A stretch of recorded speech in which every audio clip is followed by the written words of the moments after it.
Let's discuss Odisha TGT Science PCM solution of 6 March 2022 batch 2, and this is part 1. In this part we will discuss question number 51 to 60. There are all 30 questions of physics. So let us start now. Question number 51.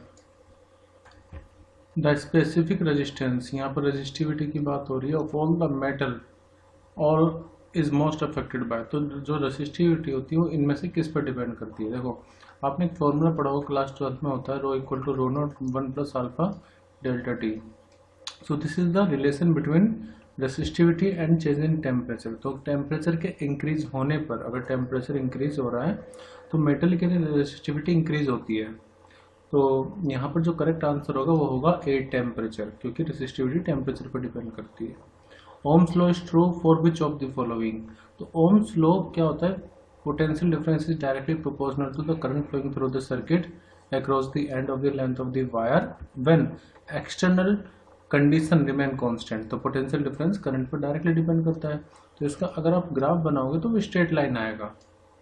तो ये जो Ohm's law होता है ये सिर्फ metallic conductor के लिए valid होता है। बाकी सब में जो ग्राफ होता है, जैसे मैं अगर यहाँ पर दिखाऊँ, नॉन ओमिक कहलाते हैं। जैसे सेमीकंडक्टर हो गया, कोई डायोड तो सेमीकंडक्टर ही होती है एक तरह की, उन्हीं से बनती है। तो वो नॉन ओमिक कैटेगरी में आते हैं, उनके लिए स्ट्रेट लाइन ग्राफ नहीं होगा। तो स्ट्रेट लाइन ग्राफ होगा जनरली मेटेलिक कंडक्टर्स के लिए। तो यहाँ पर करेक्ट ऑप्शन होगा ए। 53. A metallic ring is attached with the wall of a room. When the north pole of a magnet is brought near to it, the induced current in the ring will be. तो मान लेते हैं कि यहाँ पर कोई ring है, ये वॉल से अटैच है रिंग, और इसके पास हम नॉर्थ पोल ले जा रहे हैं। अब यहाँ पर मैं आपको लेंज लॉ भी बताऊंगा क्या होता है लेंज लॉ। अब होगा क्या कि जब ये इसके पास आएगा तो लेंज लॉ की वजह से इस रिंग में एक अपोजिट डायरेक्शन में मैग्नेटिक फील्ड इस तरह से क्रिएट होगी कि ये इसका अपोज करे। इसी को लेंज लॉ भी कहते हैं। मतलब इस रिंग में करंट इस तरह से फ्लो करने लगेगा कि ये जो नॉर्थ पोल इस तरफ आ रहा है ये ना आए। तो वो कब होगा, जब यहाँ पर नॉर्थ पोल जनरेट हो जाएगा।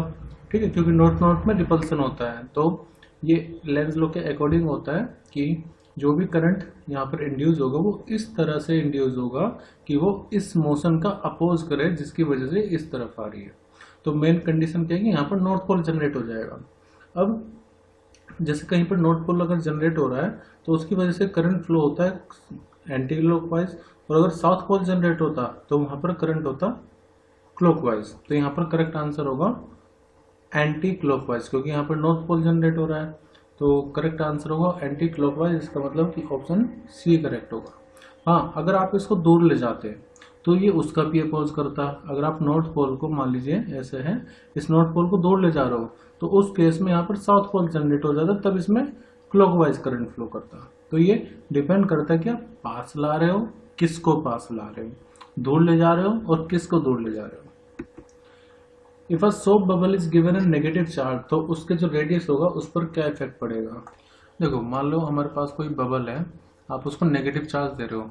हमें पता है कि नेगेटिव चार्ज में क्या होता है, नेगेटिव में होता है रिपल्सन। तो एक तरह से एक रिजल्टेंट रिपल्सन की वजह से जो बबल होगा, क्योंकि हर एक चार्ज में रिपल्सन हो रहा है, तो उसका साइज इंक्रीज हो जाएगा, साइज इंक्रीजेस। तो इसका मतलब रेडियस भी तो इंक्रीज करेगा। अब चाहे आप पॉजिटिव चार्ज दो तब भी रिपल्सन होगा, तब भी साइज बड़ा हो जाएगा, और अगर आप नेगेटिव चार्ज दो तब भी उसका साइज बड़ा हो जाएगा ड्यू टू रिपल्सन। तो यहाँ पर करेक्ट आंसर होगा इंक्रीजेस, जो रेडियस होगा उसका इंक्रीज हो जाएगा।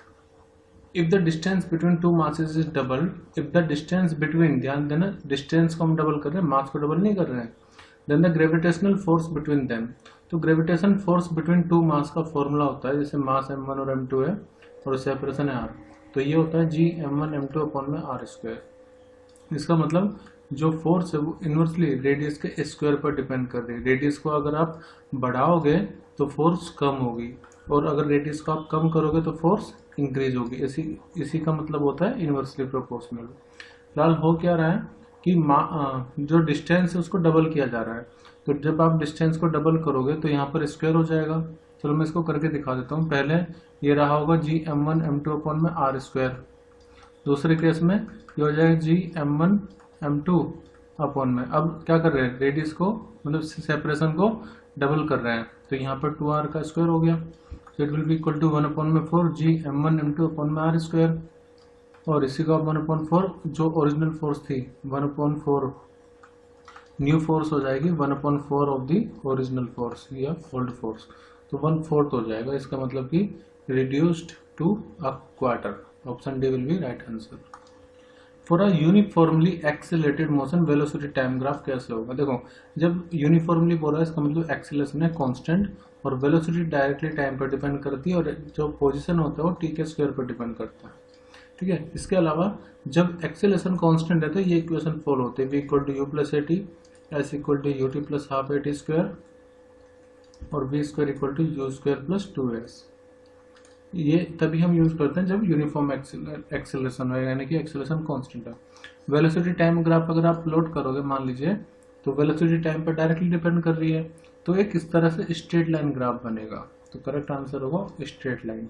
अगर इसी केस में पोजीशन और टाइम के बीच में पूछते तो वो पैराबोलिक ग्राफ होता, पैराबोलिक, ठीक है।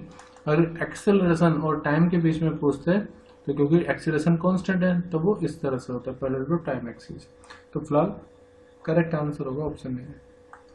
57th, the quantity which remain constant when the torque acting on the body is 0। देखो एक लॉ होता है कि अगर आप कोई एक्सटर्नल टॉर्क नहीं लगा रहे हो किसी सिस्टम पर, तो टॉर्क का फॉर्मूला क्या होता है? टॉर्क होता है dl अपॉन में dt, यानी कि torque is equal to rate of change of angular momentum.